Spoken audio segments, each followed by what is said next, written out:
নমস্কাৰ প্ৰিয় দৰ্শক ডি প্ৰাইম শোলৈ সকলোকে স্বাগতম জনাইছো মই পাৰ্থ বৰা প্ৰিয় দৰ্শক আমাৰ প্ৰথমটো বিষয় হৈছে আজিৰ অসমত মাদ্ৰাছাৰ ধ্বংস কৰাৰ কাৰ্য এই বিষয়ে আমি আলোচনা কৰিম অসমত একাধিক মাদ্ৰাছা ধ্বংস কৰিছে চৰকাৰৰ পৃষ্ঠপোষকতাত সেই মাদ্ৰাছাসমূহ ধুলিসাৎ কৰা হৈছে ডিমলিশ কৰা হৈছে তাৰ এটা অন্যতম কাৰণ আছে তাৰ কাৰণ হৈছে চৰকাৰ ইতিমধ্যে প্ৰমাণ পাইছে পুলিচৰ যোগেদি আৰক্ষীৰ যোগেদি সেই মাদ্ৰাছাসমূহত দুষ্কৰ্ম হৈছে সেই মাদ্ৰাছাসমূহত থিতাপি লৈছে মৌলবাদী তত্ত্বই বা সেই মাদ্ৰাছাসমূহত পোৱা গৈছে এনে কিছুমান তথ্য বা এনে কিছুমান ডকুমেণ্ট যাৰ যোগেদি প্ৰমাণ হৈছে যিসমূহ জেহাদী এলিমেণ্ট বিশেষকৈ বাংলাদেশৰ পৰা অসমত সোমাইছে আৰু এই মাদ্ৰাছাসমূহৰ গয়না লৈ আছিলা লৈ তৎপৰ হৈছে এই জেহাদী এলিমেণ্টসমূহ চৰকাৰৰ এই ভাষ্য আৰু য'তেই তেনেধৰণৰ জেহাদী এলিমেণ্টৰ অৱস্থিতি পাইছে চৰকাৰে আৰু পাইছে সেই মাদ্ৰাছাসমূহক চৰকাৰে সেই মাদ্ৰাছাসমূহক ধ্বংস কৰিবলৈ তৎপৰ হৈছে এটা সময় আছিল প্ৰিয় দৰ্শক অসমৰ বাতৰিয়ে ৰাষ্ট্ৰীয় সংবাদ মাধ্যমত স্থান নাপাইছিল কিন্তু সেই দিন সলনি হ'ল আজি অসমত যি হয় সৰ্বত্ৰ গোটেই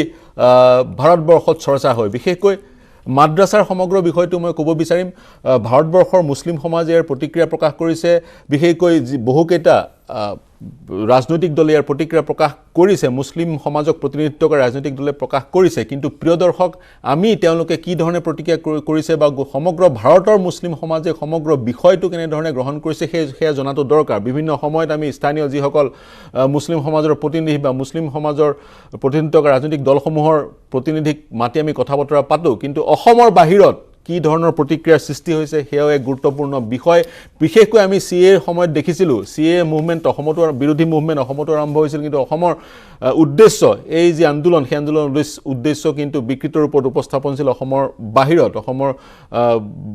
ভাৰতবৰ্ষত বিকৃত ৰূপত উপস্থাপন হৈছিল গতিকে আমিও জনা দৰকাৰ সৰ্বভাৰতীয় পৰ্যায়ত বিশেষকৈ মুছলিম সমাজে অসমৰ মাদ্ৰাছা ভঙাৰ কাৰ্যটো কেনেকৈ লৈছে সেই উদ্দেশ্যৰে আমি আজি সংযুক্ত হৈছোঁ এই বিষয়টো সন্দৰ্ভত কথা পাতিবলৈ AIMIMৰ দিল্লী প্ৰদেশৰ সভাপতি কালিফুল্লাহ হাফিজৰ সৈতে আমাৰ সৈতে দিল্লীৰ পৰা সংযুক্ত হৈছে হাফিজ সাহেব বহুত শুক্ৰিয়া হামছে আপ জুৰ ৰহে हैं আৰু ষ্টুডিঅ'ত আমাৰ সৈতে সংযুক্ত হৈছে আমাৰ ডেপুটি এডিটৰ নিলয় ভট্ট हाफिज साहब हम लोग आपके पास जाएंगे और प्रिय दर्शक एतियार পৰা আমাৰ যি বাৰ্তালাপ বিশেষকৈ হাফিজ সাহেবৰ সৈতে আমি হিন্দীত পাতিম কাৰণ তেওঁ অসমীয়া বোধগম্য নহয় हाफिज साहब आपके पास हम लोग जाएंगे मैंने इंट्रोडक्शन में क्या बोला वो भी आपको बताएंगे पहले लेकिन मैं निलय जी के पास जाना चाहता हूं निलय আপোনাৰ সৈতে সংযুক্ত হ'ব বিচাৰিম মোক এটা কথা কক এখন কিছুমান ইনক্ৰিমিনেটিং ডকুমেন্টস এই যি মাদ্ৰাছাসমূহত উদ্ধাৰ কৰা হৈছিল যাৰ ফলত বিশেষকৈ কিছুদিনৰ আগতে দুদিনৰ আগতে যিখন মাদ্ৰাছা ধ্বংস কৰা হ'ল কালি যিখন মাদ্ৰাছা ধ্বংস কৰা হ'ল সেই মাদ্ৰাছাখনৰ এজন শিক্ষকৰ হাতত কিছু তেনে তথ্য পোৱা গৈছিল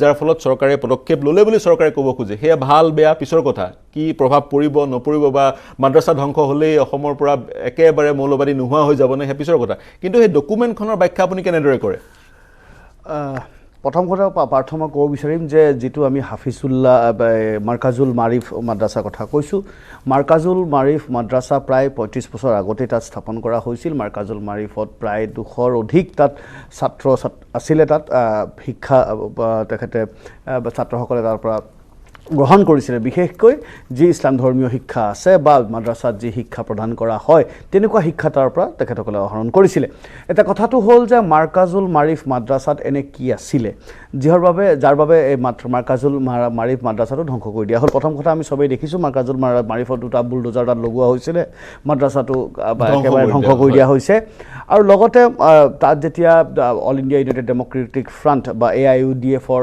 দল তালৈ গৈছিল আৰু দলৰ মুৰব্বী বদৰুদ্দিন আজমল গৈছিল জেনেৰেল ছেক্ৰেটাৰী গৈছিল তালৈ আৰু তাত গৈ পেলাই মিটিং কৰি পেলাই তেখেতসকলে যি কৈছিলে যে যদি এই গোটেই তাত যদি কোনোবা জেহাদী কাৰ্যকলাপ ধৰা পৰিছে বা কোনোবা জেহাদী সন্দিগ্ধ মানুহ তাত যদি গৈছিলে বা তাত থিতাপি লৈছিলে বা তাত থাকি পেলাই তেখেতে পঢ়ুৱাইছিলে তো তেনে স্থিতিত সেই মানুহজনক কৰায়ত্ব কৰিব লাগিছিলে সেই মানুহজনক দণ্ড বিহিব লাগিছিলে কিন্তু এটা শিক্ষা অনুষ্ঠানক তেনেকুৱাকৈ ডেমলিছ কৰিব বা ভাঙি দিবা নষ্ট কৰি দিব নালাগে দ্বিতীয় কথাটো এইটোও কোৱা হৈছিল যে তাত দুৰ্যোগ প্ৰশমন বিভাগৰ যিখিনি আইনৰ দোহাই দি সেইটো ভাঙি দিয়া হৈছে সেয়া উচিত হোৱা নাই কাৰণ যেতিয়া সেইটো নিৰ্মাণাধীন আছিল তেতিয়াই কিন্তু দুৰ্যোগ প্ৰশমন বিভাগে যিসমূহ তাত অনিয়মীয়তা আছে সেইখিনি চাব লাগিছিল এতিয়া আপুনি সুধিছে যে তাত এনে কি বস্তু পালে সেই বিষয়লৈ আহিম অপেক্ষা কৰি আছে কালিমুল হাফিজ हाफिज डांगरिया, हाफिज साहब, आपसे हम लोग जुड़ रहे हैं, मैं भी आपसे सवाल जवाब करूंगा। मेरे साथ जुड़े हुए हैं निलय भट्टाचार्य, हम लोग के डेप्यूटी एडिटर हैं, वो भी आपसे सवाल जवाब करेंगे।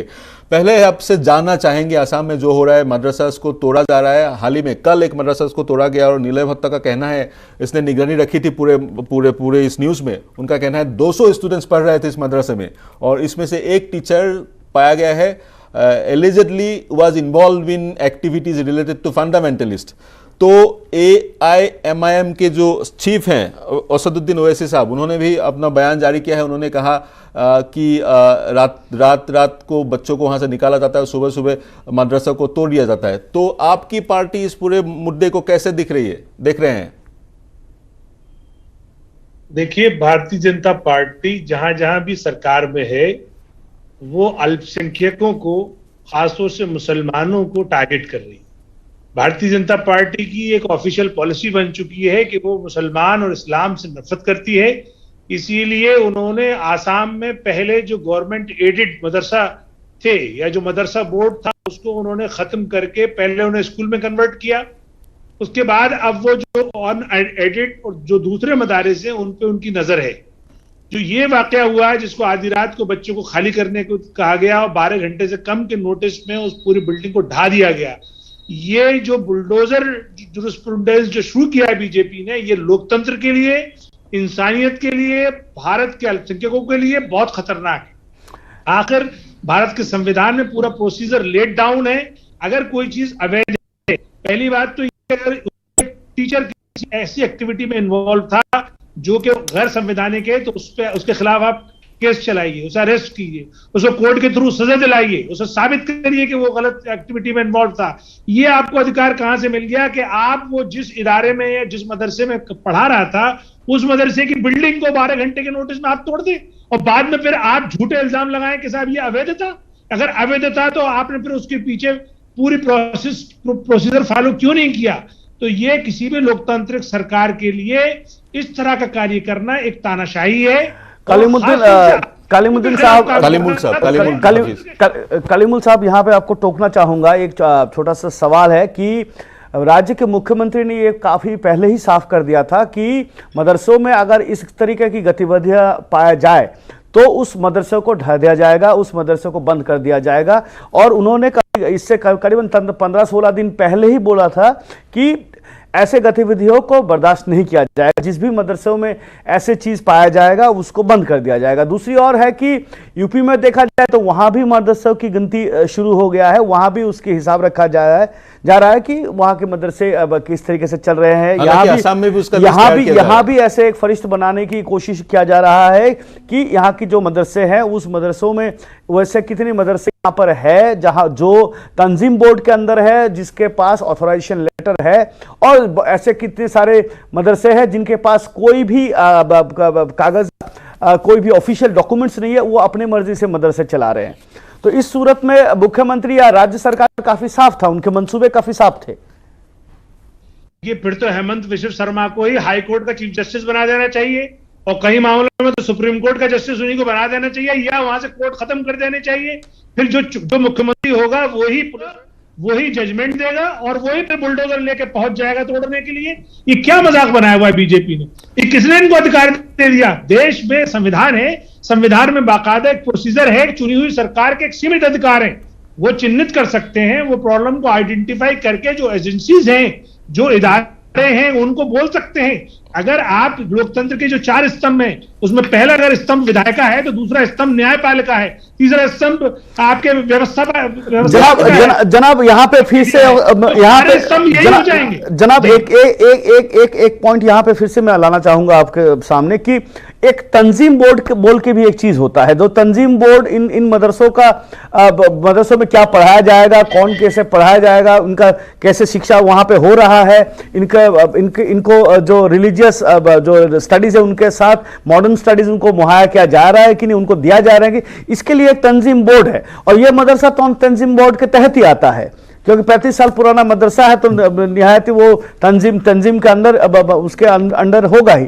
तो तंजीम बोर्ड का यहाँ पे क्या किरदार है? तंजीम बोर्ड कहाँ था, क्या कर रहा था? देखिए आर्टिकल 30 इस बात की इजाजत देता है कि माइनॉरिटीज या बात सिर्फ मुसलमानों की करें, मुसलमान अपने दीनी मदारिस, अपने सिलेबस, अपने मैनेजमेंट के तहत चला सकते हैं, उसका सरकार से कोई लेना देना नहीं होगा। और ये जो संविधान निर्माताओं ने जब ये आर्टिकल बनाया था तो उनको ये बात मालूम थी। जनाब बेशक, लेकिन एक चीज यहाँ पे आपके नजर में लाना चाहूंगा। ये एक चीज है, ये मोबाइल में आपको है, ये अंसारुल बांग्ला का एक जो वहां पे पैम्फलेट है जो मदरसा में पाया गया है। अब बात है कि इस मदरसे में ये पैम्फलेट पाया गया है, इस पैम्फलेट में क्या लिखा है वो मैं आपके लिए और दर्शकों के लिए मैं थोड़ा सा उसको बोलना चाहूंगा कि यहां पे लिखा गया है कि जिहाद पे आपको विश्वास रखना है। दूसरा 14 पॉइंट है। दूसरा पॉइंट लिखा है कि अल्लाह को आपको दुआ करना है कि जो जिहाद में है उनका सलामती दे।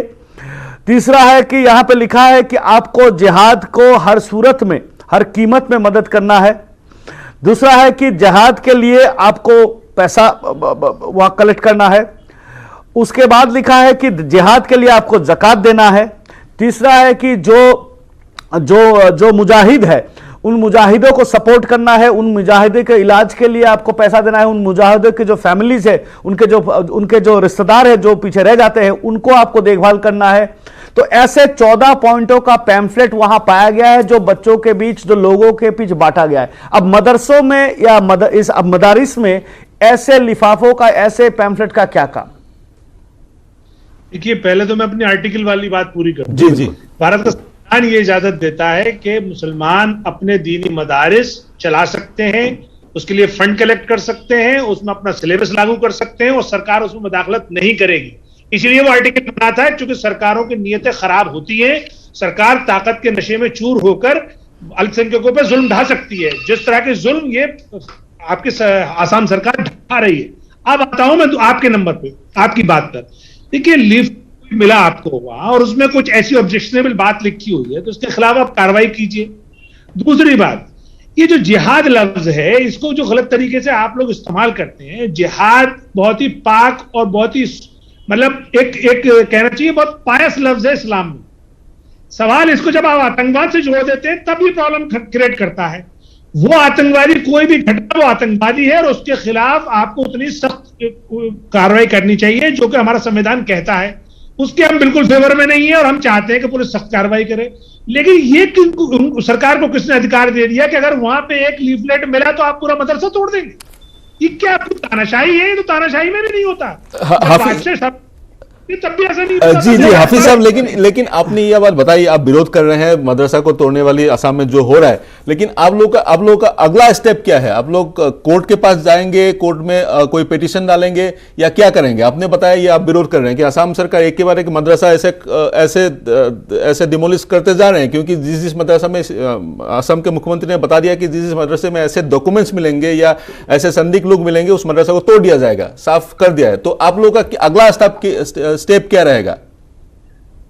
देखिए, ये लोकतंत्र है। सबसे पहले तो हम आवाज इसको विरोध में उठा रहे हैं, हम संसद में उठाएंगे, हम विधानसभा में उठाएंगे और जो इससे कोर्ट वो जाता है जो कंसर्न पार्टी होता है। अब चूंकि एमआईएम वहां नहीं है इसलिए एमआईएम तो कोर्ट नहीं जा सकती, लेकिन यकीनन वहां की जो भी तंजीमें होंगी वो कोर्ट जाएंगी।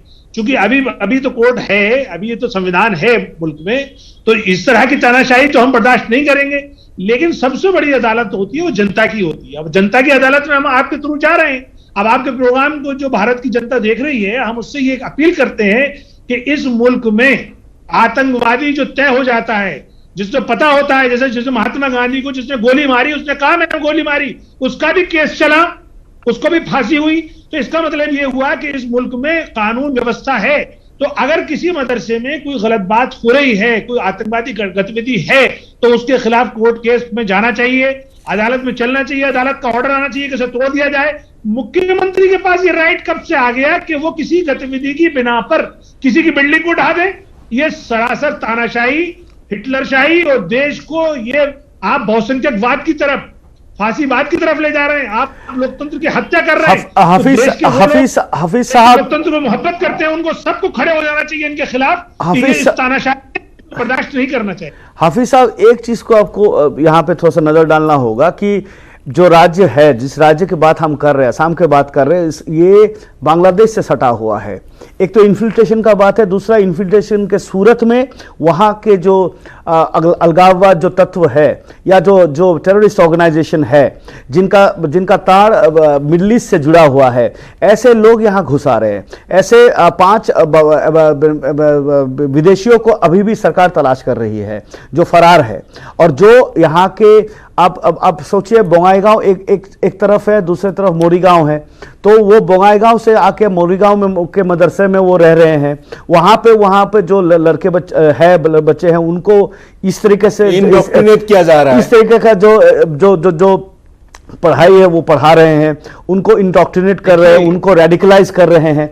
नहीं, आपको मैं बता रहा हूं, तो ये चीज एक चीज है, वो चीज को आपको मद्देनजर रखना होगा कि ये दिल्ली का सूरत हाल नहीं है, ये यूपी का सूरत हाल नहीं। यहाँ पे एक टेरिटोरियल जो बाउंड्री है उसको भी आपको समझना होगा। दूसरी बात है, यहाँ पे जैसे एक मदरसे की बात है नहीं, ये काफी सारे इलाकों में काफी सारे मदरसा का ये एक अभी का हाल ही का जो ये कहानी है, जहां पे बांग्लादेश को या आपका पश्चिम बंगाल से लोग यहां आके रह रहे थे, अभी फरार है। यहां के बच्चों में ट्रेनिंग दे रहे थे, जो पुलिस का कहना है कि पुलिस ट्रेनिंग दे रहे हैं। ट्रेनिंग हथियार का नहीं है, लेकिन ट्रेनिंग है कि जिहाद का ट्रेनिंग दे रहे हैं कि आपको फना हो जाना है, आपको कुर्बान हो जाना है किसी चीज पर। उस तरीके के जो लोगों का दिमाग है, उस लोगों का दिमाग को एक विशेष दिशा में ले जाने की जो शिक्षा है वो दे रहे हैं। तो इस सूरत में ये आपका जो मैं अभी का बिल का जो दुहाई है उसको देख बोल रहा हूं कि जो मदरसा का जो निगरानी है, आप बोले थे कि आर्टिकल 30 है, यहां पे जो दीनी मदरसे हैं उनको अपना जो स्थापना करने का हक होता है, उनका सिलेबस तय करने का हक होता है, तो ये तो सारा हो गया है। लेकिन यहां पे जो गतिविधियां हो रही है उस पर निगरानी रखने का हक किसका है? सरकार रख रही है, सरकार अपना कार्रवाई भी कर भी रही है। देखिए, मैं बता देता हूं आपको, एक तो ये कि मदरसों पे शक करना ये किसी के लिए भी गलत है, क्योंकि ये वही मदारिस हैं जिन्होंने इस मुल्क को आजाद कराया। बदकिस्मती से जिन लोगों के हाथ में सरकार है वो लोग आजादी के खिलाफ थे। नहीं सर, हम लोग मदरसे पे शक नहीं कर रहे हैं, मदरसा का इस्तेमाल किया जा रहा है सर, मदरसे का इस्तेमाल किया जा रहा है। मैं आपके पॉइंट पर आ रहा हूं।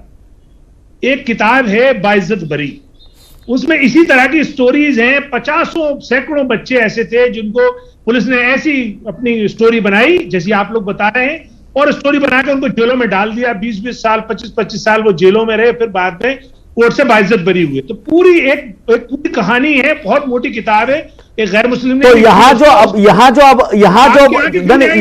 अब हो रहा है हाफिज साहब, हाफिज साहब एक चीज नहीं, आप ही का बात से मैं एक चीज पूछ लेता हूँ कि यहाँ जो हो रहा है हाफिज साहब, ये सारे भी कहानियां हैं। नहीं, सुनिए, मैं अपनी बात पूरी कर लूं।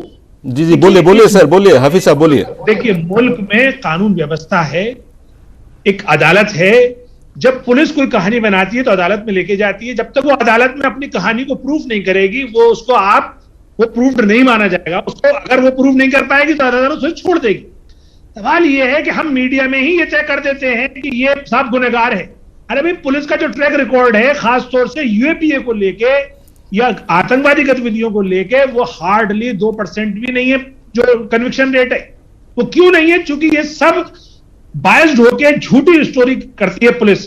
अब आइए कि वहां वाकई कोई गतिविधि हो रही है। मैं खुद कह रहा हूं, आपके टीवी पे बैठ के कह रहा हूं कि अगर कोई भारत के विरुद्ध एक्टिविटी हो रही है, उसके खिलाफ सख्त कार्रवाई करिए, उसको आप बंद कर दीजिए। लेकिन ये क्या मतलब है कि आप पूरी कम्युनिटी को कलेक्टिव पनिशमेंट देंगे? आप बुलडोजर के थ्रू पूरी कम्युनिटी को कलेक्टिव पनिशमेंट दे रहे हैं। वो जो 250 बच्चे वहां रात को बेघर हुए हैं, उनका क्या कसूर है? जो मैनेजमेंट था उनका क्या कसूर है? अगर एक टीचर पकड़ा गया है तो आप उस टीचर को सजा देंगे ना, या उसकी पूरी कम्युनिटी को देंगे? ये बहुत ही गलत ट्रेंड है। ये ट्रेंड रुकना चाहिए। भारतीय जनता पार्टी ने जो पूरे मुल्क में नफरत फैला के पूरी दुनिया में जो अपनी मजाक बनवाई है, इस मुल्क की इज्जत कम की है, इससे उसको बचना चाहिए। जी सर, और एक सवाल आपसे पूछना चाहेंगे। ये आप यूपी में मदरसों का जो लिस्ट बन रहा है या रिकॉग्निशन का जो एक सिलसिला शुरू हो रहा है, आपकी पार्टी इसको मिनी एनआरसी क्यों मान रहे हैं? ये रिकॉग्निशन का जो सिलसिला है, ये असम में भी शुरू हो रहा है। देखिए, इसलिए मान रहे हैं हम क्योंकि आप उत्तर प्रदेश सरकार ने पहले से 570 के करीब मदरसे रिकॉग्नाइज कर रखे हैं और एड भी दे रखी है। उन मदरसों की पिछले 5 साल से सिर्फ 5 महीने की तनख्वाह दी गई है, उनको 5,000 करोड़ से ज्यादा उनका बकाया है। यानी वो मदरसे जो 500 कुछ हैं जो सरकार ने गोद ले रखे हैं, उनको तो वो ग्रांट नहीं दे रहे। फिर 15,000 वो मदरसे जो ऑलरेडी उनसे रिकॉग्नाइज्ड है, वो उन मदरसों के पास जा रहे हैं जो उनसे रिकॉग्नाइज नहीं है। भाई आपकी मंशा क्या है? जो मदरसे आपके पास है, ना तो उनकी क्वालिटी अप कर पाए आप, ना उनके आपने सैलरी दे पाए, तो अब आप क्यों करना चाहते हो?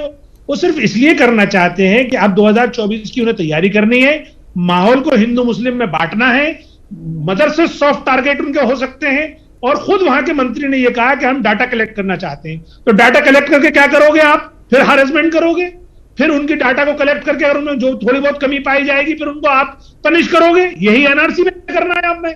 एनआरसी में भी क्या करना है? आपने पूरा डाटा कलेक्ट करना है, उसके बाद फिर भारतीय शहरियों को परेशान करना है, आपने अपनी मर्जी से उनको जो है नचाना है। वही काम अब आप मदरसों में करना चाह रहे हो। इसलिए हमने उसे कहा यह मिनी एनआरसी है।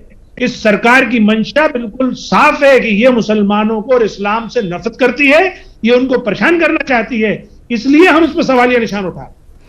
अच्छा, यहाँ की सरकार ने एक एसओपी भी जारी किया है कि यहाँ के मदरसों में जो शिक्षक आएंगे, तो बाहर के अगर शिक्षक आएंगे तो उनको एक पोर्टल में अपना जो पंजीयन है उसको करना है, आपको पोर्टल में रजिस्टर करना है।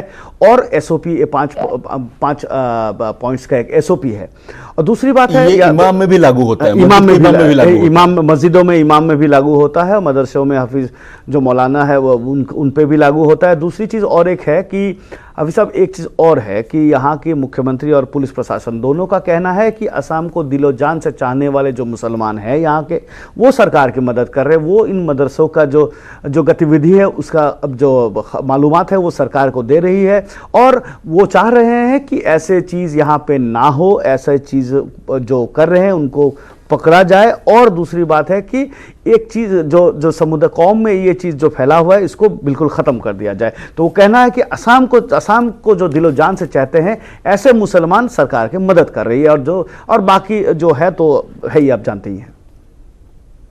नहीं, देखिए ये जो बात एसओपी की है, ये जो भी प्रोसीजर है उसको फॉलो करना चाहिए, क्योंकि जो हुकूमत होती है उसका जिम्मेदारी है और हर नागरिक की भी जिम्मेदारी है कि हुकूमत की बात को माने। लेकिन जब हुकूमतें तासुब करती हैं, यानी बायसनेस होती है उनके अंदर, तब सवाल उठते हैं। आपने एसओपी बना दिया, एसओपी को फॉलो करेंगे लोग, लेकिन उस एसओपी के थ्रू कोई आपका कोई हिडन एजेंडा है क्या? अगर नहीं है तो कोई इशू नहीं है, और है जैसे अभी मुख्यमंत्री ने कहा कि जिस मदरसे में कोई ऐसी लीफलेट पाया जाएगा हम उस मदरसे को तोड़ देंगे। आप मुझे बताइए, आप एक लोकतंत्र में जी रहे हैं या मुगलिया दौर में या ब्रिटिश दौर में चले गए आप? मुख्यमंत्री कौन होता है इस बात को कहने वाला? अभी हमारे संस्थाएं हैं, पुलिस है, हमारी अदालतें हैं, वो बाकायदा उसको केस बनता है, अदालतें चेक करती हैं, तब जाके उसकी सजा तय होती है। क्या मुख्यमंत्री सजा तय कर देता है? ये तो पहली बार नरेंद्र मोदी के राज में और बीजेपी की जितनी सूबे की सरकार है उनमें ये काम हो रहा है। मैं आपको फिर बता रहा हूं, ये भारत के लोकतंत्र के लिए काला दिवस है, काली चीज है। ये लोकतंत्र को खा जाएगा, ये तानाशाही में या फांसीवाद में इस मुल्क को कन्वर्ट कर देगा। और ऐसी बहुत सारी मिसालें हैं दुनिया में कि जहां जहां एब्सोल्यूट पावर आई है, उनके ऐसे नशे, सत्ता के नशे में चूर होके उन्होंने जुल्म ढाना शुरू किया है और फिर वो जालिम खत्म हुआ है। तो इनको सीखना चाहिए उन जालिमों से। अभी तक कोई जालिम दुनिया में बाकी नहीं रहा। लेकिन अगर हिटलर से फायर है तो हिटलर की भी कहानी पढ़ लें। हाफिज साहब एक चीज है कि जो आप अंसारुल बांग्ला बोलिए या AQIS बोलिए, इनके जो मंसूबे हैं इन तक एक बहुत कड़ा मैसेज, एक संदेश पहुंचाना बहुत जरूरी है। आपको ये नहीं लगता है कि उनको समझाया जाए और बताया जाए कि आपके अगर मंसूबे ऐसे हो तो परिणाम ऐसा होना चाहिए, परिणाम ऐसा हो सके। उसके साथ साथ जो ये इंडोक्ट्रिनेशन का मसला है, अपने बच्चे, हम लोग के असम के बच्चे जो पढ़ रहे हैं, मदरसे में पढ़ रहे हैं, वो मिसगाइड ना हो, इस रास्ते में ना चले, ये भी सरकार और समाज का ये भी दायित्व है। जी हाँ, बिल्कुल। देखिए, जब आप इस तरह की एक्टिविटी करते हो, कानून को अपने हाथ में लेके आप जुल्म करते हो, तो इस तरह की जो जिहादी तत्व होते हैं उनको और उससे फ्यूल मिलता है, उन्हें ताकत मिलती है, क्योंकि वो तो चाहते हैं अराजकता हो समाज में, अराजकता वो फायदा उठाते हैं। तो इस तरह की बात को रोकने के लिए सरकारों की ये जिम्मेदारी है कि अपने जो शहरी हैं, उनके जो आसाम वासी हैं, उनको कॉन्फिडेंस में ले, उनकी कम्युनिटी पुलिसिंग करे, उनको बाकायदा अगर उस मदरसे में जाके आप उनकी ब्रेन वॉश करेंगे, उनको समझाएंगे कि भाई देखिए आप एंटी स्टेट एक्टिविटी में अगर शामिल होंगे तो आपको सजा दी जाएगी, ये आपकी जिम्मेदारी है, तो वो लोग आपको कॉपरेट करेंगे। ये आप उठा के देखिए, दुनिया में जहां भी कहीं इंसर्जेंसी बढ़ी है वो इसलिए बढ़ी है क्योंकि हुकूमत चाहती है ताकत से दबाना, वो ताकत से नहीं दबती। खासतौर से जब आप सिविलियन पे जब आप जुल्म ढाते हो तो वो जिहादी तत्वों को इससे और उनको ताकत मिलती है। मेरा कहना यही है कि जो भी आतंकवादी गिरोह हैं उनके खिलाफ आप सख्त कार्रवाई करें, लेकिन अगर आप उनकी आड़ में पूरे कम्युनिटी को पनिश करेंगे तो इससे बजाय फायदे के नुकसान होगा। जी सर, अच्छा, जी। आप जो लोकतंत्र आप- सिस्टम है, आप- इससे हमारा विश्वास उठे। आप यूपी में देख रहे हैं कि ये 24 का जो तैयारी है उसका एक हिस्सा है। आसाम में भी आपका यही धारणा है कि ये भी 24 का ही एक हिस्सा है? बिल्कुल, आसाम तो इवन इनमें क्या हुआ है, ये जितने बीजेपी के मुख्यमंत्री हैं इनमें बुलडोजर बनने की आदत, मतलब एक होड़ लगी है। उत्तर प्रदेश वाले ने कहा मैं बुलडोजर बाबा हूं, मध्य प्रदेश के मुख्यमंत्री ने कहा मैं बुलडोजर मामा हूं, फिर दिल्ली में चला वो बुलडोजर अमित शाह था। अब ये बुलडोजर का होड़ है, अब ये आसाम वाले आ गए हैं, अब ये बुलडोजर हेमंत विश्व शर्मा है। तो ये बुलडोजर की जो इन्होंने नई प्रथा शुरू करी है, मैं समझता हूं ये जुल्म की नई कहानी है। ये जुल्म ज्यादा दिन रुकता नहीं है, ये जुल्म जरूर खत्म होगा, क्योंकि हिंदुस्तान की जो आवाम है वो लोकतंत्र को पसंद करती है, जमहूरियत को पसंद करती है। लोकतंत्र की आवाम, मेरे जी हिंदुस्तान जी की आवाम जी, हम लोग के पास शायद हम लोग के पास शायद और 2-3 मिनट ही बाकी है। एक सवाल, एक पॉलिटिकल सवाल आपको पूछना चाहेंगे। आसाम में 34% मुस्लिम है, आपकी पार्टी की प्रेजेंस बिहार में है, वेस्ट बंगाल में है, दिल्ली के आप प्रदेश अध्यक्ष भी हैं। आसाम में आपकी पार्टी की अभी तक एक्टिविटीज़ नहीं है, तो कोई है मंशा आप आसाम में भी पॉलिटिकल एक्टिविटीज़ करें, चुनाव में आप शामिल हो इन कमिंग फ्यूचर? आसाम में देखिए माइनॉरिटीज के राइट उठाने के लिए वहां पे ऑलरेडी AIUDF है, वो बाकायदा वहां राइट को अच्छे तरीके से उठा रहे हैं, इसलिए हमें नहीं जरूरत महसूस होती कि हम वहां जाएं, क्योंकि और बाकी हिंदुस्तान बहुत बड़ा है और हमें और तमाम सूबों में काम करना है।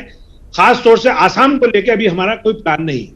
आसाम को लेके कोई प्लान नहीं है। और एक सवाल आपसे पूछना चाहेंगे, ये जो सरकारी मदरसे बंद करने वाली जो बंद हो गया, आसाम में सरकारी मदरसे बंद है अभी, और आसाम कितने मदरसे? 750 से 800 मदरसे, और ये सब मदरसे कन्वर्ट किया गया है रेगुलर स्कूल में। और आसाम के मुख्यमंत्री और बीजेपी का कहना है कि मदरसे के जो बच्चे हैं उनका भी अधिकार है कि मॉडर्न एजुकेशन वो ले और डॉक्टर इंजीनियर बने। इसमें आपका क्या राय है? देखिए, मदरसे के ताल्लुक से लोगों को बड़ी गलतफहमी है। मदरसा जो होता है ये एक तरह से स्पेशलाइज्ड एजुकेशन देता है, कहीं कहीं सुपर स्पेशलाइज्ड देता है। जहां पे छोटी क्लास होती हैं वो दीन की देती हैं, और जो बड़ी क्लासेस आती हैं जहां आलिम और फाजिल और मुफ्ती बनते हैं तो वो सुपर स्पेशलाइजेशन हो जाता है। हर दीनी मदरसे में हिंदी, इंग्लिश, मैथ, कंप्यूटर ये पढ़ाया ही जाता है, ये अब कंपलसरी हो गया, सारे मदरसे उसको फॉलो करते हैं। तो ये कहना सरकार का कि मदरसे खत्म करके वो कोई बहुत बड़ा काम कर रहे हैं, वो बड़ा नुकसान कर रहे हैं, क्योंकि इतनी बड़ी कम्युनिटी है, वो आखिर रिलीजियस एजुकेशन कहां लेगी? रिलीजियस एजुकेशन, इस्लाम जो है पूरा एक साइंटिफिक, एक डिटेल्ड और डिफाइंड एक रिलीजन है। इसकी हर चीज को पढ़ना पड़ता है, जैसे नमाज पढ़नी है तो पूरी याद करनी है आपको और काम करने हैं, उसका आपको बारे में नॉलेज होना चाहिए। तो नॉलेज कहां लेगा? वो नॉलेज लेता है मदरसे में। मदरसे को लोग समझते हैं कि वो एक नॉर्मल स्कूल है, वो नॉर्मल नहीं है, वो एक स्पेशलाइज्ड स्कूल है। जिस तरीके से आप डेंटिस्ट्री करते हो तो दांत के बारे में पढ़ते हो, जब आप आंख के डॉक्टर बनते हो तो आंख के बारे में पढ़ते हो, इसी तरीके से जब आपको इस्लामिक थियोलॉजी पढ़नी है तो कहां जाओगे? वो थियोलॉजी पढ़ने के लिए आपको मदरसे में जाना ही होगा। तो चाहे वो सरकारी एड के मदरसे हैं, सरकार बंद कर सकती है, तो कम्युनिटी को अपने खोलने पड़ेंगे। जब तक इस्लाम है और मुसलमान हैं तो ये मदरसे चाहिए होंगे, वरना वो अपने इस्लामिक एजुकेशन कैसे देंगे? तो ये एक एसेंशियल पार्ट है।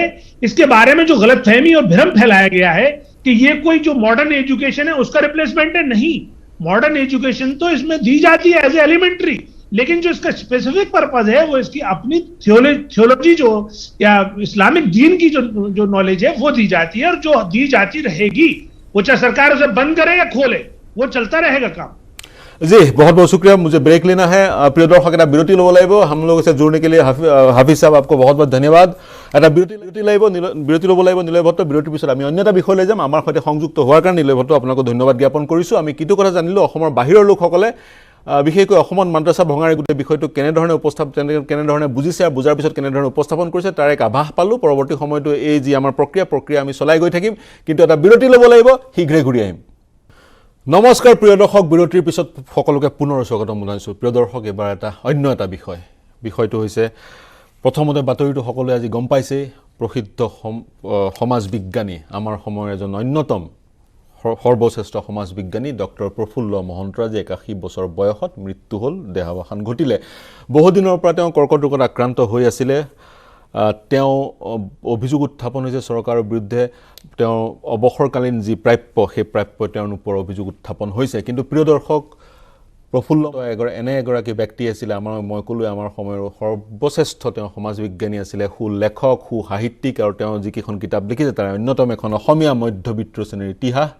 এইখন এক প্ৰকাৰৰ মেগনাম অপাছ। আজিৰ প্ৰজন্মই এই কিতাপখনৰ বিষয়ে কিমান জানে নাজানো, কিন্তু 90 দশকৰ সেইসকল ছাত্ৰ বা যুৱক যুৱতী এই কিতাপখন পৰিচিত। কিতাপখন নপঢ়িলেও কিতাপখনৰ প্ৰথম পৃষ্ঠাটো সকলোৰে পৰিচিত। প্ৰথম পৃষ্ঠাৰ যি আখৰ বিন্যাস, যি ধৰণে অসমীয়া মধ্যবিত্ত শ্ৰেণীৰ ইতিহাস লিখা থাকে, কথাটো ক'লে সেই লিখাৰ সেই ডিজাইনটো সকলোৰে মনত ভাহি আহে। আমি তেওঁৰ সৃষ্টিৰ আজি কথা পাতিম, যদিও এই কম সময়কণত তেওঁৰ যি বিশাল সৃষ্টি, সেই বিশাল সৃষ্টিৰ কথা পাতিব পৰা নাযায়। কিন্তু এটা কথা আমি উল্লেখ কৰিলোঁ, দেখিলোঁ আজি ফেচবুকত বহুজনে, মোৰে পৰিচিত বহুজনে লিখিলে কেনেকৈ সেইসকল লেখক, উদীয়মানেই হওক বা প্ৰতিষ্ঠিত হওক, সেইসকল লেখকৰ যেতিয়া লেখা ছপা হয় কেনেকৈ প্ৰফুল্ল মহন্ত ডাঙৰীয়াই ফোন কৰে, উৎসাহ যোগায়, সেই কথা আমি ফেচবুকত বহুতে লিখা দেখিলোঁ। সেয়া প্ৰতিষ্ঠিত লেখক মনোৰম গগৈ বা মনোজ গোস্বামী বা দিগন্ত ওজাই হওক বা অন্যান্য যিসকল উঠি অহা লেখক সেইসকলে হওক, সকলোৱে এটাই কথাই ক'লে, সকলোৱে স্মৰণ কৰিলে। তেওঁৰ কথা আমি পাতিম, কিন্তু আজি তেওঁৰ সন্দৰ্ভত আমি তেওঁক স্মৰণ কৰি যি এটা পেকেজ বনাইছিলোঁ, এটা নিউজ বনাইছিলোঁ, সেই নিউজৰ কিয়দাংশ প্ৰিয় দৰ্শক চাই লওক। আমি তাৰপিছত পাতিম কি হ'ল, তেওঁ কিয় সেই প্ৰাপ্য নাপালে, প্ৰথম বিষয়, প্ৰথম কথা। দ্বিতীয় কথা, আমি বিশ্লেষণ কৰিবলৈ চেষ্টা কৰিম থুৰতে অসমীয়া মধ্যবিত্ত শ্ৰেণীৰ ইতিহাস, যিখন এখন মেগনাম অপাছ, সেই কিতাপখনৰ বিষয়ে। আমাৰ সৈতে সংযুক্ত হৈছে মনোৰম গগৈ আৰু সুমিত্ৰা হাজৰিকা, দুয়োৰ সৈতে সংযুক্ত হ'ম, কিন্তু প্ৰথমতে সেই পেকেজটো চাই লওঁ।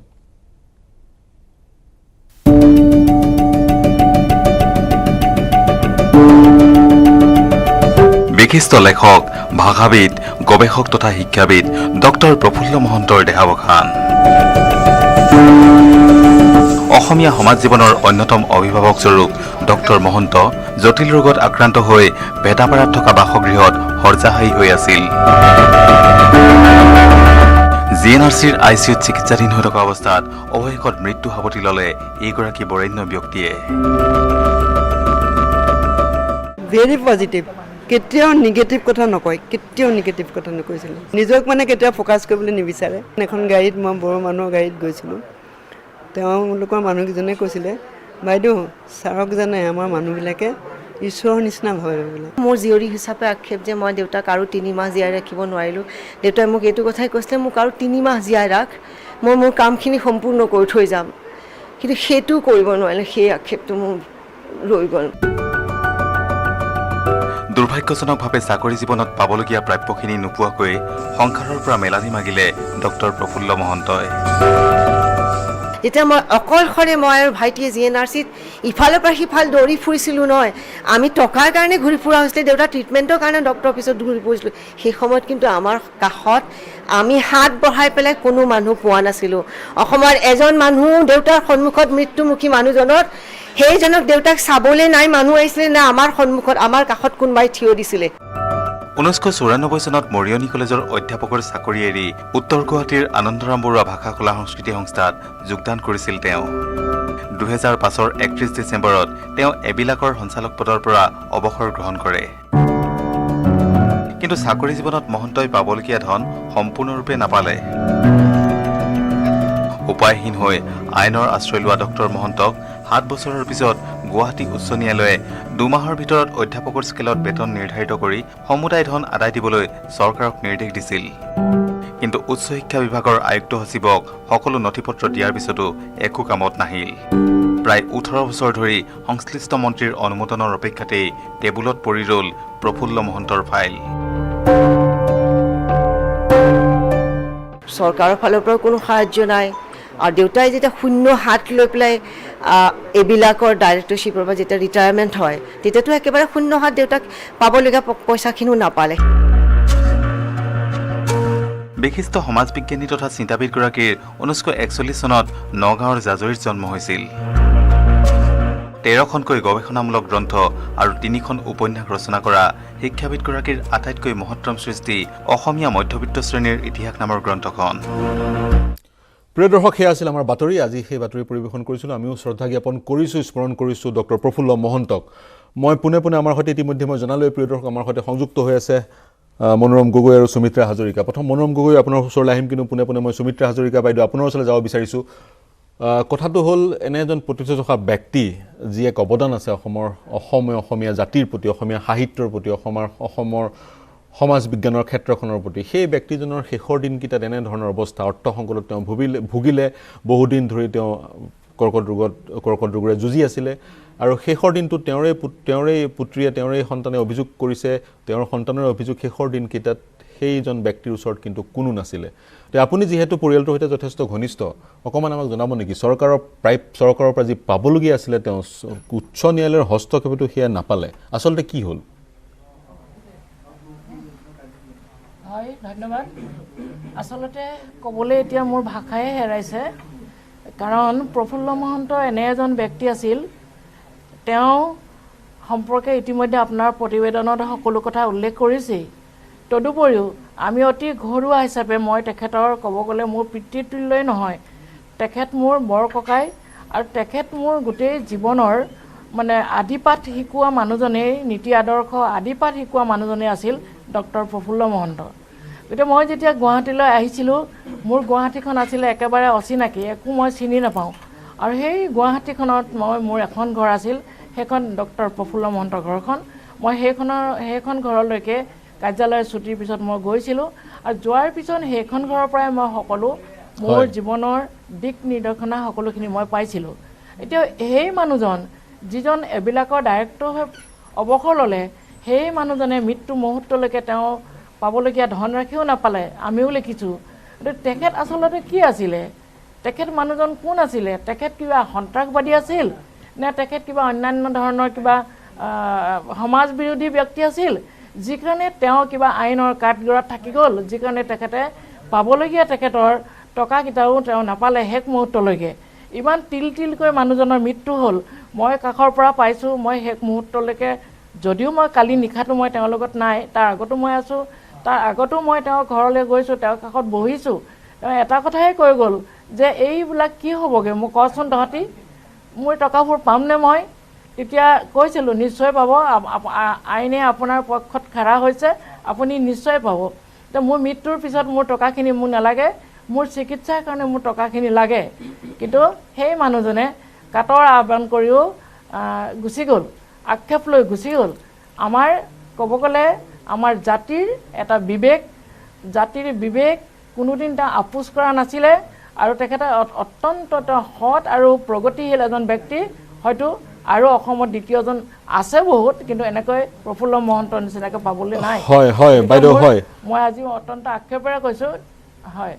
হয়, মই পুনৰ আপোনাৰ ওচৰলৈ আহিম। মই মনোৰম গগৈ ডাঙৰীয়া আপোনাৰ ওচৰলৈ যাব বিচাৰিম। ইতিমধ্যে আপুনি ফেচবুকত কিছু এক টোকা লিখিছে, আৰু য'ত আপুনি উল্লেখ কৰিছে সেই যিখন কিতাপৰ মই কথা ক'লোঁ, অসমীয়া মধ্যবিত্ত শ্ৰেণীৰ ইতিহাস, সেইখনৰ সন্দৰ্ভতো আপুনি এক লেখ লিখিছিল আজিৰ পৰা প্ৰায় 30 বা 25 পৰা 30 বছৰ আগতে। কিতাপখনৰ সন্দৰ্ভত আপুনি এক লেখ লিখিছিল। এতিয়া সেই কিতাপখনক মেগনাম অপাছ বুলি ধৰা হয়, আৰু এটা কথা ক'ব লাগিব, আজি তেওঁ দেহদান কৰি থৈ গৈছে। তেওঁৰ ইচ্ছা আছিল তেওঁৰ দেহটো কামত আহক, মেডিকেল ছায়েন্সৰ কামত আহক। মোৰ যিমান দূৰ মনত আছে, অমলেন্দু গুহ ছাৰে সেই কাম কৰিছিলে, আৰু তাৰপিছত কোনে কৰিছিল মোৰ মনত নাই, থাকিবও পাৰে। সেই অমলেন্দু গুহ ছাৰে কৰা অনুৰূপ ধৰণেই ডক্টৰ প্ৰফুল্ল মহন্তই সেই কাম কৰি গ'ল। আৰু ডক্টৰ প্ৰফুল্ল মহন্তই, মই পুনৰ কৈছোঁ, এই কম সময়খিনিত তেওঁৰ যি কৰ্মৰাজি সেয়া বিশ্লেষণ কৰা খুবেই কঠিন। কিন্তু অমলেন্দু গুহ বা হীৰেণ গুহে যি ৰাস্তা দেখুৱাই থৈ গৈছিলে বা যি বাট মোকলাই থৈ গৈছিল, সেই বাটেৰে বাট নুবুলি কিন্তু ডক্টৰ প্ৰফুল্ল মহন্তই নিজৰ এক ধাৰাৰ সৃষ্টি কৰিছিলে। মই আপোনাৰ পৰা বড়োসকলৰ সন্দৰ্ভত তেওঁ যি ধ্যান ধাৰণা বা যি গৱেষণা কৰিছিল সেই বিষয়লৈ আহিম, কিন্তু মূলতঃ মই এই যিখন মেগনাম অপাছ, এই যিখন কিতাপ অসমীয়া মধ্যবিত্ত শ্ৰেণীৰ ইতিহাস, এই কিতাপখনৰ সন্দৰ্ভত কিছু কথা জানিব বিচাৰিছোঁ, কাৰণ এই কিতাপখন আপুনি পঢ়িছে বা এই কিতাপখনৰ সন্দৰ্ভত আপুনি লিখিছে। যদিও আজিৰ প্ৰজন্মই, মোৰ সন্দেহ আছে কিমানে ডক্টৰ প্ৰফুল্ল মহন্তৰ নাম শুনিছে বা জানে, কিন্তু তেওঁৰ যি অৱদান, সেই অৱদান চিৰস্মৰণীয় হৈ ল'ব বা সদায় থাকিব। এই কিতাপখনৰ সন্দৰ্ভত আপুনি কেনেদৰে কি ক'ব বিচাৰিব? এইখন আচলতে ডক্টৰ প্ৰফুল্ল মহন্তৰ, এইটো তেওঁৰ PhD থেচিছৰ মূল গ্ৰন্থ আছিলে।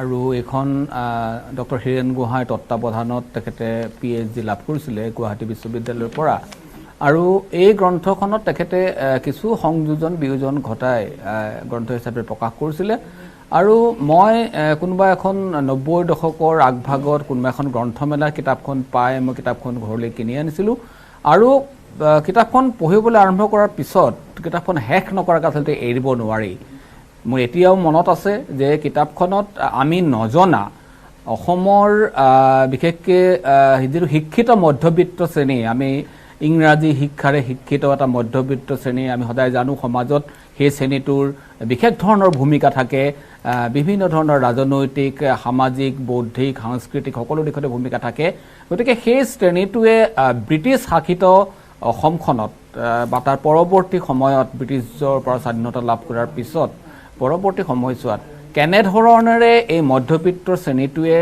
সামাজিক বৌদ্ধিক আৰু সাংস্কৃতিক নেতৃত্ব প্ৰদান কৰিছিল সেই কথা তেখেতে তথ্য সহকাৰে উল্লেখ কৰিছে আৰু বেছিখিনি কথাই তেখেতে অতি আমি কি বুলি ক'ম এইটো তেখেতে সমালোচাত্মক দৃষ্টিভংগীৰে তেখেতে এইটো ব্যাখ্যা কৰিছে আৰু তেওঁ কৈছে যে মধ্যবিত্ত শ্ৰেণীটোৰ যিখিনি প্ৰভাৱশালী লোক আছিলে সেই প্ৰভাৱশালী লোকসকলে বহু সময়ত দেখা গৈছিল তেওঁলোকে ৰাইজৰ পক্ষত নাছিলে তেওঁলোকে শাসকৰ পক্ষত আছিলে কেনেকৈ অসম সাহিত্য সভাও এটা সময়ত গৈ যিটো অসমৰ সাহিত্য সংস্কৃতি বা জাতীয় জীৱনক সমৃদ্ধ কৰিবৰ কাৰণে গঠন হোৱা সাহিত্য সভা এটা সময়ত কিদৰে মধ্যবিত্ত শ্ৰেণীৰ সুবিধাবাদী মধ্যবিত্ত শ্ৰেণীৰ কবলত পৰি সি কিদৰে পথচ্যুত হৈছিলে সেইবিলাক দিশকো তাত আলোচনা কৰিছে কেনেকৈ এটা আমি কি বুলি কয় এইটো জাতিগত দিশত যিখিনি আমাৰ আমি যি ট্ৰাইবেল বা আমি যিখিনি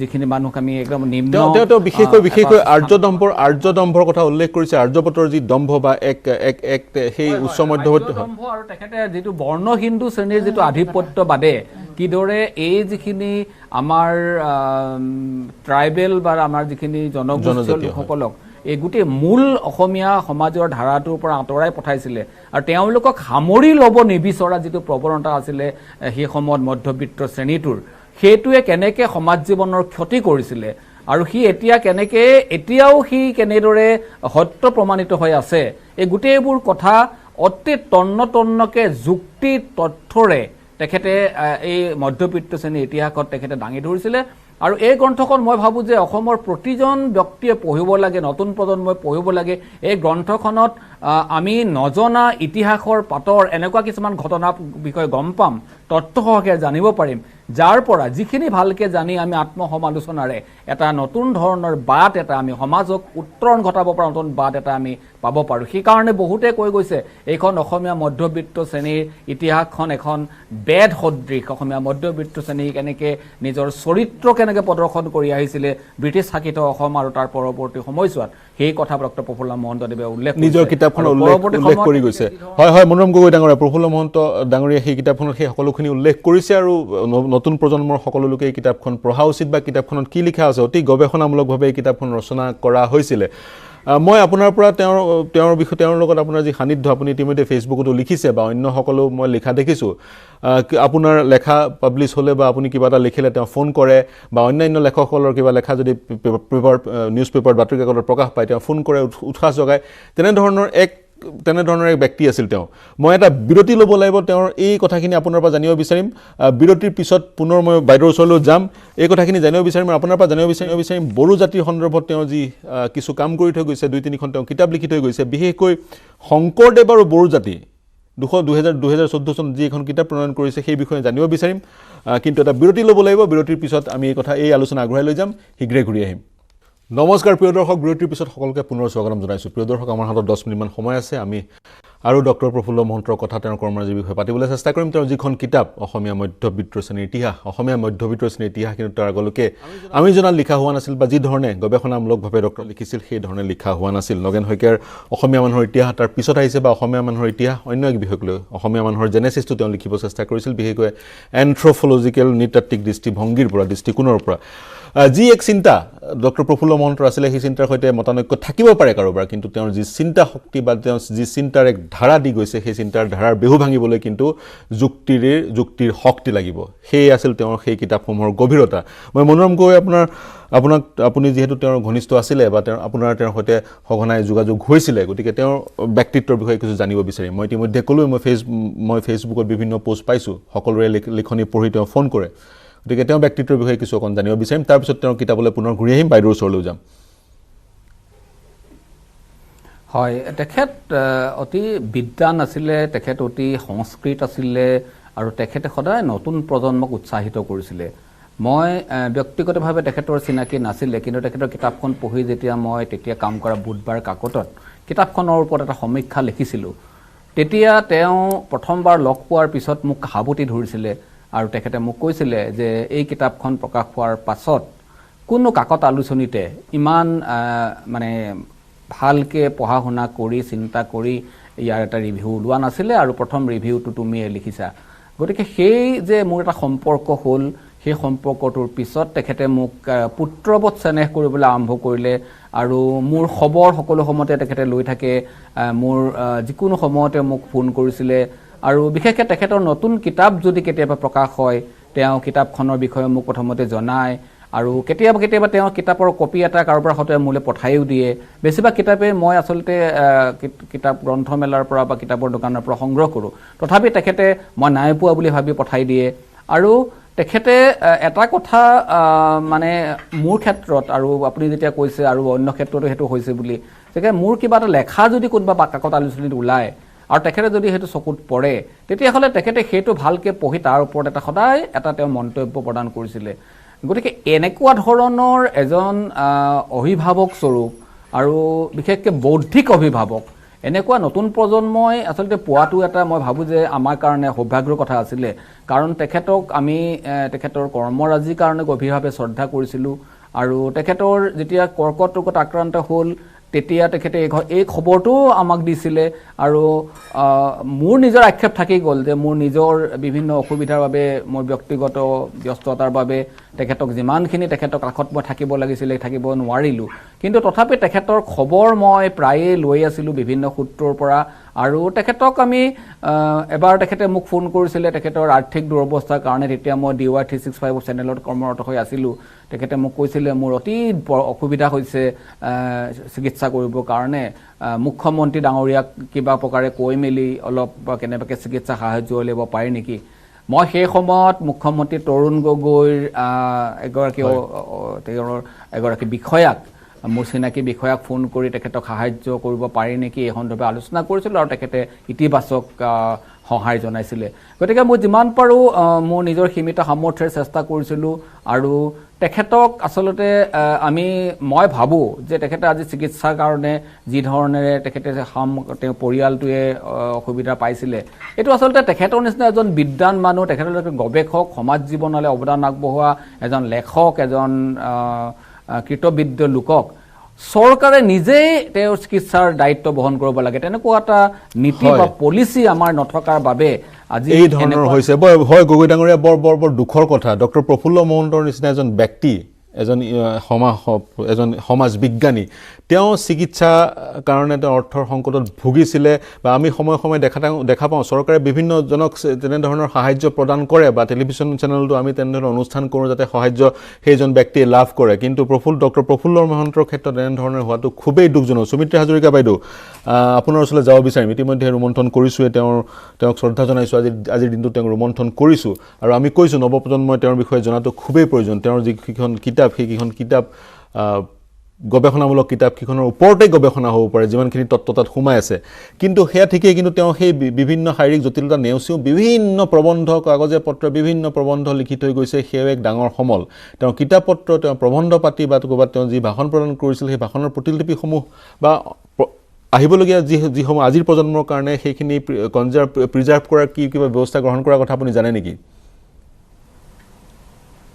হয়, আমি ভাবিছোঁ আজি তেখেত যেতিয়া অসুস্থ হৈ আছিলে, মই তেখেতৰ কাষত বহি এটা কথাই কৈছিলোঁ, আপোনাৰ এতিয়া যিমানবোৰ কাগজে পত্ৰই লিখা প্ৰবন্ধ পাতি পৰি আছে সেইখিনি গোটাই লৈ তেখেতৰ এখন সংকলন উলিওৱাৰ কথা আমি ভাবিছিলোঁ। আৰু সেইটো কৰিমেই চাগে, তেনেকুৱা এটা মই সংকল্পও লৈছোঁ। কিন্তু কথাটো হৈছে কি যে এনেকুৱা আমি মনতে হতাশ ভাৱ এটা আহিছে যে যিজন মানুহ পৰি থাকিলে ইমান দিন ধৰি অসুস্থ হৈ জটিল ৰোগত আক্ৰান্ত হৈ তেওঁক সাহায্য কৰাৰ কাৰণে কোনো আগবাঢ়ি নাহিল।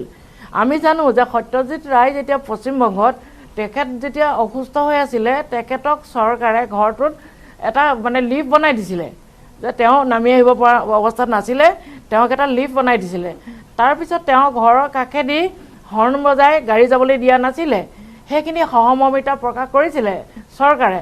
কিন্তু এই মানুহজন যিজন প্ৰচাৰ বিমুখ, তেওঁ কেতিয়াও নিজৰ কথা কেতিয়াও নকয়। তেওঁ হাঁহি হাঁহিয়ে কিবা এটা যদি ভাল কথা ওলাইছে, কিতাপত প্ৰবন্ধ এটা ওলাইছে, কাগজত যদি কওঁ দাদা আজি বৰ ফূৰ্তি দেই, আজি খানা খাব লাগিব, খুব হাঁহিব, তেতিয়া হাঁহে। কিন্তু মানুহজন প্ৰচাৰ বিমুখ বুলিয়েই এই মানুহজনৰ ওপৰত এতিয়া আমাৰ এটা অবিচাৰ কৰা হ'ল। শেষত তেওঁ এটা হাঁহি নোহোৱাকৈ অতি কষ্টৰে তেওঁ যাবলগীয়া হ'ল। তেওঁ দেহদান কৰিছে, হয়, তেওঁ পত্নীয়েও দেহদান কৰিছে, ময়ো কৰি থৈছোঁ, মোৰ স্বামীয়েও দেহদান কৰিছিলে, তেওঁ ইতিমধ্যে গৈছেগৈ মোৰ স্বামী, আমিও দেহদান কৰিছোঁ। কিন্তু এই যে দেহদানবোৰ কৰিবলগীয়া হৈছে তাৰো কিছুমান কাৰণ আছে, এইবিলাক ব্যাখ্যা কৰা সময় নাই। কিন্তু ডক্টৰ প্ৰফুল্ল মহন্তৰ যিখন মধ্যবিত্ত ইতিহাস বা তেখেতৰ যিবোৰ কিতাপ, সেই কিতাপবোৰ অন্ততঃ এটা লাইব্ৰেৰী হ'ব লাগে, তেখেতৰ এটা গৱেষণা আৰু এটা অনুষ্ঠান হ'ব লাগে বুলি ভাবোঁ, যে এই নতুন প্ৰজন্মই সেইখিনি পঢ়ক। যেনেকৈ অমলেন্দু গুহৰ স্বৰাজ টু প্লেণ্টাৰাজ সেইখন কিতাপ আৰু এই মধ্যবিত্ত ইতিহাস প্ৰফুল্ল মহন্তৰ এই কিতাপবোৰ নতুন প্ৰজন্মই পঢ়ক, আৰু নতুন প্ৰজন্মই পঢ়িব পৰা এটা ব্যৱস্থা কৰিব লাগে চৰকাৰে। আৰু অৱশেষত মই এটাই ক'ম, তেখেতে যি যন্ত্ৰণাই লৈ গ'লগৈ অভাৱৰ মাজত, কষ্টৰ মাজত, অন্ততঃ এতিয়াও তেখেতৰ যিবোৰ ধাৰ ঋণ আছে, ধাৰ ঋণৰ মাজতে গৈছে। এই টকাখিনি যাতে চৰকাৰে তেখেতে পাব লাগে, টকাখিনি যাতে চৰকাৰে সোনকালে মোকলাই দিয়ে। হয়, ভাবিলে দুখ লাগে, ভাবিলে আচৰিত লাগে, যিজন ব্যক্তি অসমীয়া মধ্যবিত্ত ইতিহাসৰ স্ৰষ্টা, সেই ব্যক্তিজনৰ বহুত ধাৰ ঋণ আছে, বা তেওঁ যি চিকিৎসা কৰ্কট ৰোগত ভুগি আছিলে, তেওঁ চিকিৎসা কৰিবৰ কাৰণে ধনৰ অভাৱ ঘটিছিল, আৰু শেষ মুহূৰ্তত কোনো তেওঁৰ ওচৰত নাছিলে, তেওঁৰ গুণমুগ্ধ নাছিলে বা অন্যান্য কোনো লোক নাছিলে। ইয়াৰ পৰা এটা সন্দেহ হয়, আমি কি গুণীৰ মূল নুবুজো নেকি? বাৰু যি কি নহওক, তেওঁ আৰু দুখনমান কিতাপৰ কথা মনোৰম গোৱাঙৰীৰ পৰা মই জানিব বিচাৰিম। বিশেষকৈ বড়ো ভূমিৰ প্ৰতি, বড়ো জাতিৰ প্ৰতি তেওঁ প্ৰীতি, বা বড়ো জাতিক লৈ তেওঁ বহু কিতাপ ৰচনা কৰিছে। মই যদি এখন দুখনৰ নাম কৈ দিওঁ, জনজাতীয় স্বাধিকাৰ, বড়ো ভাষাৰ তেওঁ জনজাতীয় স্বাধিকাৰ আন্দোলন আৰু বড়ো জাতি সত্তা এখন লিখিছিল 2014 চনত। তেওঁ লিখিছিলে শংকৰদেৱ আৰু বড়ো জাতি 2014 চনত। বড়োসকলে তেওঁক ভগৱান সদৃশ জ্ঞান কৰে। এই বিষয়ে আপোনাৰ পৰা অকণমান জানিব বিচাৰিম, এই আলোকপাত কৰাটো বিচাৰিম আপুনি। সেই বড়োসকলৰ লগত তেওঁৰ যি ঘনিষ্ঠতা, এফালে তেওঁ অসমীয়া মধ্যবিত্ত শ্ৰেণীৰ ইতিহাসত ৰাজ্যদম্ভৰ কথা কৈছে, ইফালে বড়োসকলৰ স্বাধিকাৰৰ কথা কৈছে। গতিকে আপুনি কেনেদৰে বিশ্লেষণ কৰে গোটেই প্ৰক্ৰিয়াটোক? গগৈ ডাঙৰীয়া, বাইদেউ গগৈ ডাঙৰীয়া, তেখেতৰ এই গোটেই যিটো বড়ো জাতিৰ প্ৰতি তেখেতৰ যিটো অৱদান, তেখেতৰ যি গৱেষণামূলক গ্ৰন্থ, তেওঁ 3খন গ্ৰন্থৰ এই অৱদান আগবঢ়াই থৈ গৈছে। কিন্তু তেখেতৰ এই গ্ৰন্থবিলাকৰ আঁৰত কেৱল বড়ো জনজাতিটোকে তেখেতে সমল কৰি লৈছে যদিও তেখেতৰ অন্তৰত কিন্তু আছিলে, মই যিটো আগতে উল্লেখ কৰিছোঁ, যে এই যে প্ৰান্তীয় অৱস্থালৈ আমাৰ জনজাতিবিলাকক ঠেলি দিয়া হৈছিলে, মূল যিটো অসমীয়া যিটো আমি যিটো মূল ধাৰা বুলি কওঁ, সেই ধাৰাটোৰ পৰা তেখেতলোকক নিলগক ৰখোৱা হৈছিলে, তাৰ ফলশ্ৰুতিত যে সমাজখনত লাহে লাহে বিভিন্ন ধৰণৰ অস্থিৰাৱস্থালৈ আহিছিলে, সেই কথাবিলাক তেখেতে বুজি পাইছিলে। আৰু বড়ো আন্দোলনটো আমি যদি প্ৰথমৰ পৰা চাওঁ, তেতিয়াহ'লে বড়ো যিসকল আন্দোলনকাৰী আছিলে, উপেন্দ্ৰ ব্ৰহ্মকে ধৰি, তেখেতসকলে প্ৰথমতে অসম আন্দোলনৰ অংশীদাৰ আছিলে, তেখেতসকলে আছুত আছিলে, তেখেতলোকে নিজকে অসমীয়া জাতিৰ অংগ বুলি ভাবিছিলে। কিন্তু পৰৱৰ্তী সময়ত বিভিন্ন কাৰণত, বিভিন্ন ধৰণৰ কৌশলে তেখেতসকলক এই গোটেই মূল ধাৰাটোৰ পৰা আঁতৰাই পঠোৱা হ'ল, আৰু তেওঁলোকক এটা পৃথক সত্তা হিচাপে ভাবিবলৈ বাধ্য কৰা হ'ল। সেই কথাটোৱে অসমৰ সামগ্ৰিক জাতীয় জীৱনত কিমান ক্ষতি কৰিব পাৰে, সেই কথা কিছুমান মানুহে বুজি পাইছিলে। তাৰ ভিতৰত পৰাগ কুমাৰ দাস এজন আছিলে, ডক্টৰ প্ৰফুল্ল মহন্ত এজন আছিলে। তেওঁলোকে এই গোটেই ধাৰাটো তেওঁলোকে এই বড়ো জনগোষ্ঠীটো যিহেতু এটা অসমৰ এটা যথেষ্ট ডাঙৰ আৰু যথেষ্ট সৰ্ববৃহৎ জনগোষ্ঠী, বিভিন্ন ধৰণেৰে সমৃদ্ধ জনজাতি, বৃহৎ জনগোষ্ঠী, গতিকে তেওঁলোকক আমি কেনেকৈ এই গোটেই অসমৰ জাতীয় জীৱনৰ অংগ কৰিব পৰা যায় বা তেখেতসকলক যিটো ভুল বুজাবুজি হৈছে আমাৰ মাজত সেই বুজাবুজি নাইকিয়া কৰিব পৰা যায় আৰু সেইখিনি কি কাৰণে কিছুমান সুবিধাবাদী মধ্যবিত্তই এই গোটেই কথাটোক তেওঁলোকে নিজৰ ফালে নিজৰ সুবিধাৰ কাৰণে লৈ এই এটা জাতীয় সামগ্ৰিকভাৱে জাতীয় জীৱনৰ যিটো ক্ষতি কৰিছে সেই ক্ষতি পূৰণ কৰিবৰ কাৰণে তেখেতে এই ধৰণৰ গৱেষণাত লিপ্ত হোৱা বুলি ভাবিব পাৰি আৰু তেখেতে আলোচনাবিলাকতো প্ৰায়ে কৈছিলে যে কেনেকৈ এই বড়ো জাতিটোৱে কেনেকৈ তেওঁলোকে আমাৰ দিছপুৰৰ পৰা বিভিন্ন ধৰণৰ বঞ্চনা গঞ্জনাৰ তেওঁলোকে অপমান সহ্য কৰি ল'ব লগা হৈছিলে দীৰ্ঘদিন ধৰি এই কথাবিলাক আলোচনা কৰে আৰু তেওঁলোকক এটা সমমৰ্যাদা দিবৰ কাৰণে আৰু অসমীয়া জাতিৰ যিটো জীৱন এই জীৱনটোক শক্তিশালী কৰিবৰ কাৰণে প্ৰতিটো জনগোষ্ঠীৰ লোককে লৈ যাতে এখন সমৃদ্ধিশালী প্ৰগতিশীল অসম গঢ়িব পাৰি সেয়ে তেওঁ কৰিছিল। মনোৰম গগৈ ডাঙৰীয়া ধন্যবাদ। মই অনুষ্ঠান সামৰিব লাগিব। আমি চেষ্টা কৰিলোঁ তেওঁক স্মৰণ কৰিবলৈ, আজিৰ দিনটোক তেওঁক শ্ৰদ্ধা জনাবলৈ আমি চেষ্টা কৰিলোঁ। সৌমিত্ৰা হাজৰিকা বাইদেউ, মনোৰম গগৈ দুয়োকে ধন্যবাদ জ্ঞাপন কৰিছোঁ। আমিও নিউজ 18ৰ তৰফৰ পৰা ডক্টৰ প্ৰফুল্ল মহন্তক শ্ৰদ্ধা জ্ঞাপন কৰিছোঁ, তেওঁক স্মৰণ কৰিছোঁ আৰু আমি বিচাৰোঁ নৱপ্ৰজন্মই তেওঁৰ এই সৃষ্টিৰ বিষয়ে অৱগত হওক, পঢ়ক আৰু সমৃদ্ধ হওক। প্ৰিয় দৰ্শক, আজিলৈ এৰিলোঁ। শুভৰাত্ৰি।